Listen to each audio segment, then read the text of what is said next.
Hi all, welcome back to my channel. ಇವತ್ತಿನ recipe ಬಗ್ಗೆ ಹೇಳೋದಾದರೆ, ತುಂಬ ಕಡಿಮೆ ಟೈಮಲ್ಲಿ ಯಾವ ರೀತಿಯಾಗಿ ನಾವು ಮನೇಲೇ ಹೋಟೆಲ್ ಸ್ಟೈಲ್ ಜೀರಾ ರೈಸ್ನ ಮಾಡೋದು ಅಂತ ತಿಳಿಸ್ಕೊಡ್ತಿದ್ದೀನಿ. ಹಾಗಿದ್ರೆ ಬನ್ನಿ. ಮೊದಲಿಗೆ ನಾನಿಲ್ಲಿ 1 ಸ್ಪೂನ್ ಆಗುವಷ್ಟು ತುಪ್ಪನ ತಗೊಂಡಿದ್ದೀನಿ. ಸ್ವಲ್ಪ ತುಪ್ಪ ಕರಗಿದ ಮೇಲೆ ನಾನಿಲ್ಲಿ ಗೋಡಂಬಿನ ಸೇರಿಸ್ಕೊತಾ ಇದ್ದೀನಿ. ಹಾಗೆಯೇ ನಾನು ಇದಕ್ಕೆ ದ್ರಾಕ್ಷಿನೂ ಸಹ ಸೇರಿಸ್ಕೊಂಡು 1-2 ನಿಮಿಷ ಇದನ್ನು ಫ್ರೈ ಮಾಡ್ಕೊಬೇಕಾಗತ್ತೆ. ಲೋ ಫ್ಲೇಮಲ್ಲಿಟ್ಟೇ ಫ್ರೈ ಮಾಡ್ಕೊಳ್ಳಿ. ನಂತರ ನಾನು ಇದಕ್ಕೆ ಒಂದು ಅರ್ಧ ಸ್ಪೂನ್ ಆಗುವಷ್ಟು ಜೀರಿಗೆನ ಸೇರಿಸ್ಕೊತಾ ಇದ್ದೀನಿ.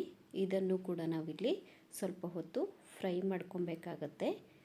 ನೀವಿಲ್ಲಿ ನೋಡ್ತಿರ್ಬೋದು, ದ್ರಾಕ್ಷಿ ಎಲ್ಲ ಡಬಲ್ ಸೈಜ್ ಆದಮೇಲೆ ನಾನು ಇದಕ್ಕೆ ಕಟ್ ಮಾಡಿರುವಂತಹ ಕೊತ್ತಂಬರಿ ಸೊಪ್ಪನ್ನ ಸೇರಿಸಿ, ಹಾಗೆಯೇ ನಾವು ಬಾಯ್ಲ್ ಮಾಡಿ ಇಟ್ಟಿರುವಂತಹ ರೈಸ್ನು ಕೂಡ ಸೇರಿಸ್ಕೊತಾ ಇದ್ದೀನಿ.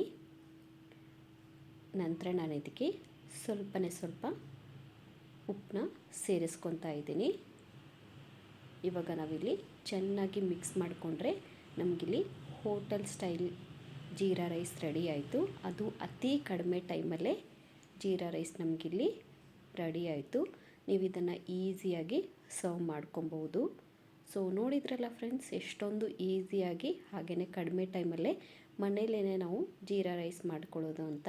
ಹಾಗಿದ್ರೆ ಇವಾಗಲೇ ಹೋಗಿ ಈ ರೆಸಿಪಿನ ಟ್ರೈ ಮಾಡಿ. ಹೇಗಿತ್ತು ಅಂತ ಕಮೆಂಟ್ ಸೆಕ್ಷನಲ್ಲಿ ಕಮೆಂಟ್ ಹಾಕೋದನ್ನು ಮರಿಬೇಡಿ. ಆ್ಯಂಡ್ ಇದೇ ಥರ ನನ್ನ ವಿಡಿಯೋನ ನೋಡ್ತಾ ಇರಿ. Thank you for watching.